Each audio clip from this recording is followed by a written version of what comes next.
Water. This spring so far, is that drier end or you think? This year it's drier. We are supposed to have another dry year across the continent. Some of the farmers in the prairies have chosen not to plant seeds this year because it has already been dry there. Last year, because of our adventure with running out of water in our well, this year our watering strategy is very, very different. We have built what you call berms in the garden to act as water sinks. And we are strategically watering a little bit better. But we have been lucky that we've had a couple of good showers in the spring and summer. So it's been quite good so far. One of the biggest mistakes that most people make when they water is they water a little bit every day. And it's better to water and soak it really good. When you water, you want to make sure that the water percolates through the grounds because you don't want the roots to be all at the top. You want the roots to go downward. If you water a little bit every day, then just the surface will get watered and then the roots will all come to the surface and they won't go down into the subsoil. I always recommend that people water very heavily once every 2 to 3 days. You have to water till there's little puddles that form at the top. And then you wait for about 5 minutes till the puddles have all come steeped into the ground. Mm-hmm. And then you water again. The second time you water, it pushes the first water a little deeper. So then you have more of a water reservoir on the bottom. Other little things you can do to reduce the need for watering. If you know it's going to rain, if you go in your garden and loosen up all the soil at the top before the rain, more of the water will absorb in the ground. If it's really, really dry and you loosen up the top of the ground, less water from underneath can evaporate when the top is loose because there's less areas for the sun to, because usually if you have a garden and the soil is left without working it, it will kind of form a crust. And that evaporates a lot faster than if the soil is all loose. So if you want to reduce the evaporation of your soil, you can work the ground like every week, every second week. The time to water. You should never water during the summer midday because when you water in the middle of the day, 75% of the water that comes out of your hose or comes out of your sprinkler goes into the air. So you're kind of watering the air. So it's best to water early morning or in the evening. If you have plants that are prone to diseases, it's better to water in the morning because then they have all day to dry up. Plants that are prone to diseases, you don't want them to be wet overnight because it's cool and wet, and that's perfect combination for diseases, right? Bacterial and fungal disease. So it's better to kind of do it when it's drier. So if you water in the morning, the water has a chance to absorb into the ground. It'll dry up at the top, but then you still get, the water that you put on the ground goes on the ground and doesn't evaporate in the air. So what else? Drip irrigation uses 75% less water, but it's harder to germinate seeds with drip irrigation. For example, carrots, I strongly recommend you water anyways. Water anyways. They like water. They like water, and after they're germinated, and when they're about, I'd say 2 inches, then a carrot root is very long. So even if it's dry at the top, it doesn't matter because the root will still get the moisture from the bottom, right? When you water transplants, I like to give everything a good soak, let it sit for a little while, and then give it another good soak.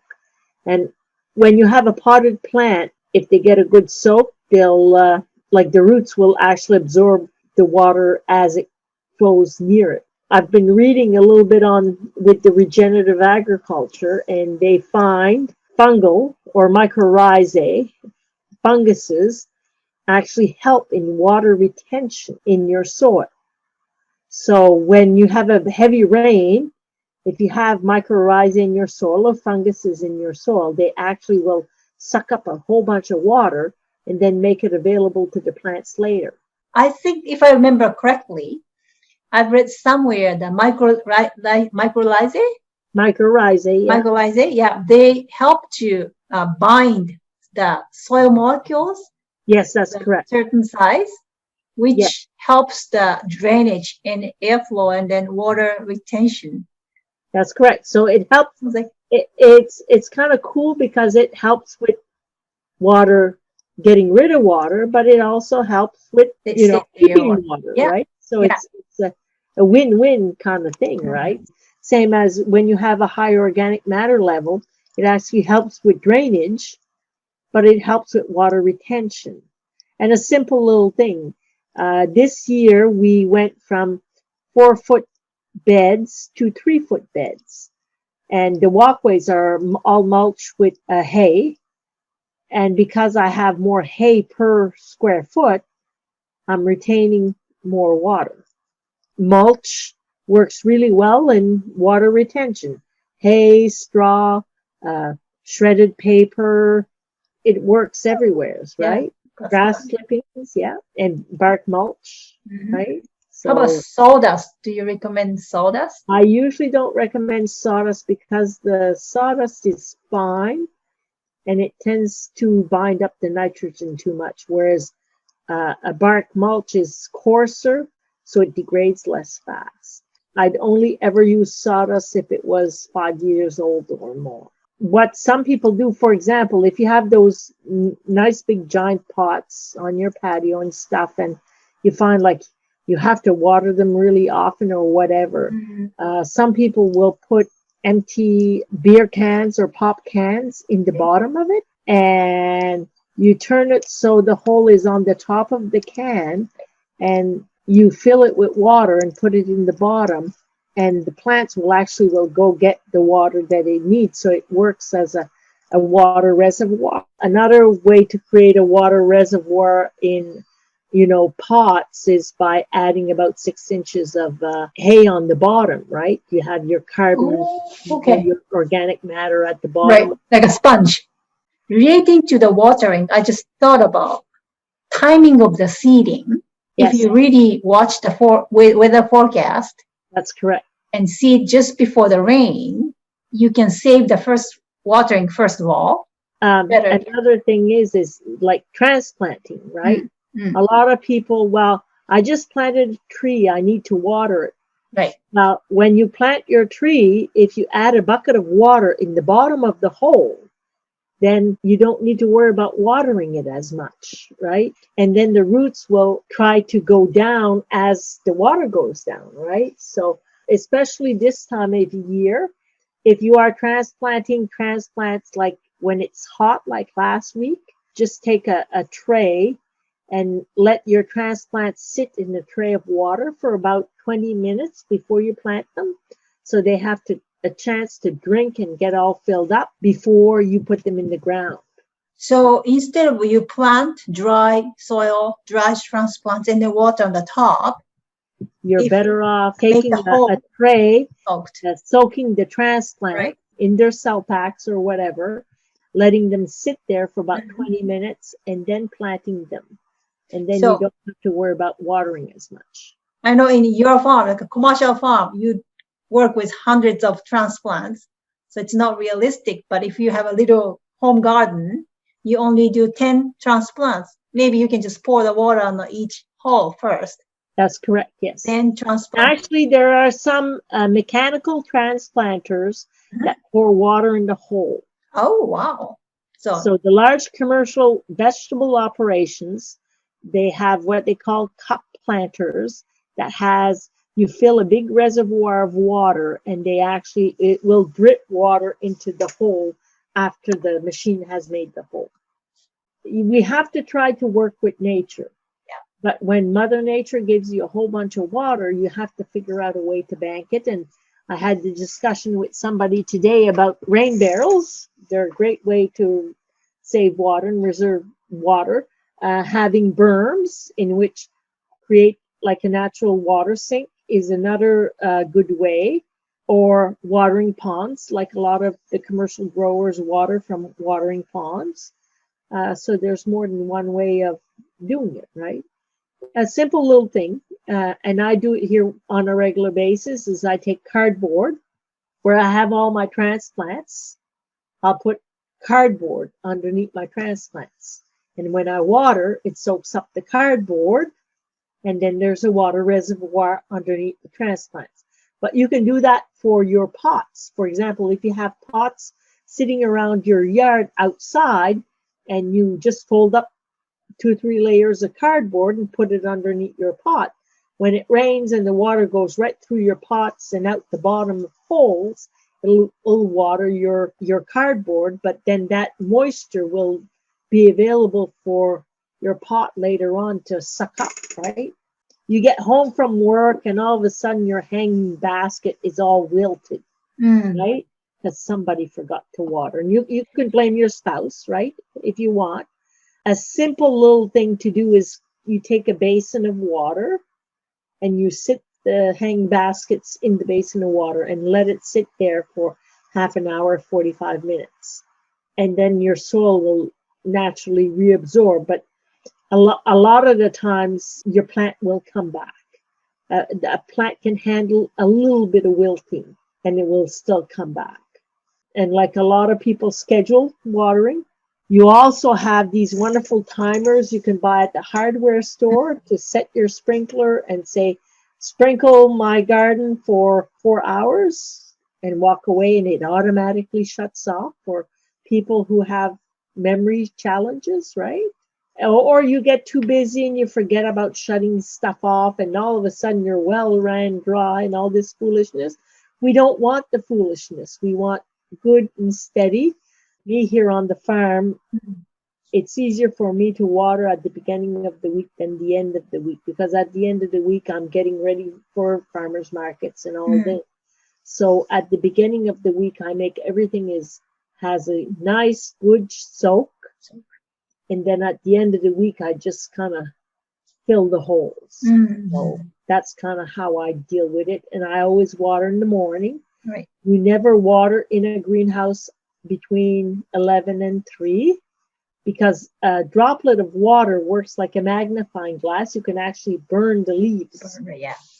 Certain times of year, like this time of year, you will notice that plants will sweat. In the greenhouse in the morning when I go in, the cucumbers and the tomatoes all have droplets of water around them. At night, they release the oxygen, right? They absorb the CO2 and release the oxygen. But during that process, there's also water made. So then they have little droplets of water all over. It's so pretty. I thought it's always there, the dews, but inside the greenhouse, we don't have dew. That's right. Interesting. Tomatoes and cucumbers have very hairy leaves, so they tend to collect water. For example, when you water the leaves, they will collect more water. But it also means that there's more possibility of disease challenges because of that, right? So tomatoes, especially, they're prone to a lot of molds. So that's why it's important not to water your tomatoes at night.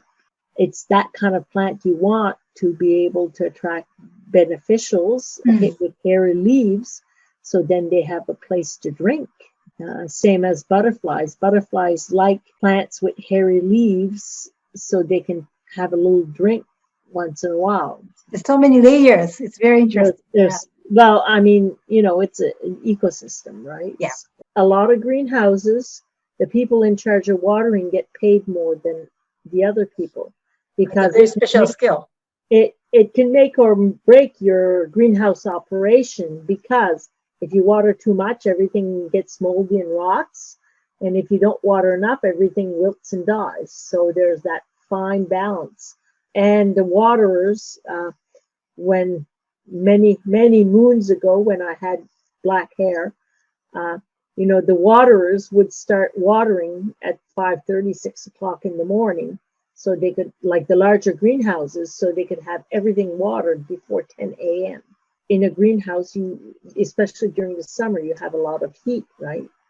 So you have to be a lot more careful about that whole burning effect that plants have, right? And now a lot of the greenhouses have automatic watering systems. I don't know, the greenhouses that grow like the hanging baskets and stuff, they have all these little pipes going into the hanging baskets. That's modified drip irrigation for hanging baskets, right? Where the moon is also affects a lot about our body. Here in Southwest Nova, we got the big tides, right? And when it's the big tides, we can go clamming and do that kind of stuff because the tide goes out further, right? And comes in further. So the moon has lots to do with it, but also the rain, right? When I grew up, all the planting and everything was done by the moon calendar, right? Plants will take better in a new moon.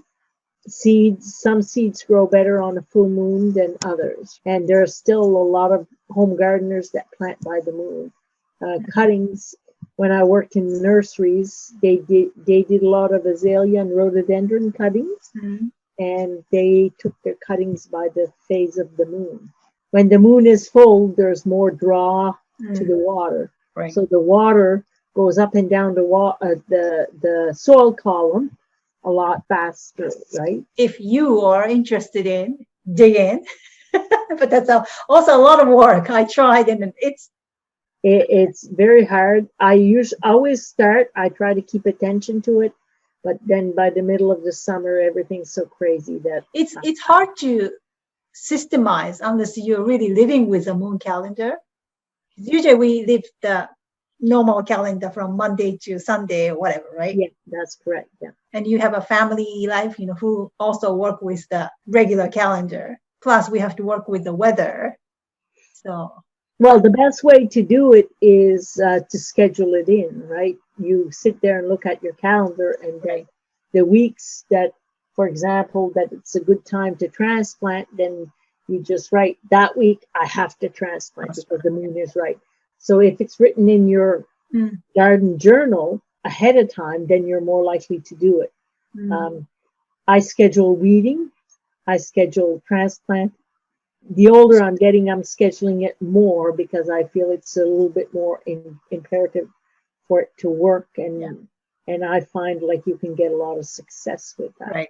So, and you schedule watering too, definitely. Weekly, I schedule watering daily, too. and everything. Yeah. I do the daily watering, the weekly watering. So all these things are scheduled. And like I know that at the end of the week I'm busier, so I try to get all my watering done earlier in the week, and we try to do our transplanting earlier in the week so we can pay more attention to the water, right? So come up with your own system is very important, I think. Yeah. If you're invited out to supper and you didn't get your planting done or whatever, you can postpone it a day or two. It's not. It's just a bouncing. It's not a die-hard schedule. You can go one way or the other, one day or two. Yeah. So usually what I try to do is go by the week. So then you have a little bit more flexibility. Right. Yeah, and the weather also screws up. Well, I have to religiously listen to the weather forecast. Yeah.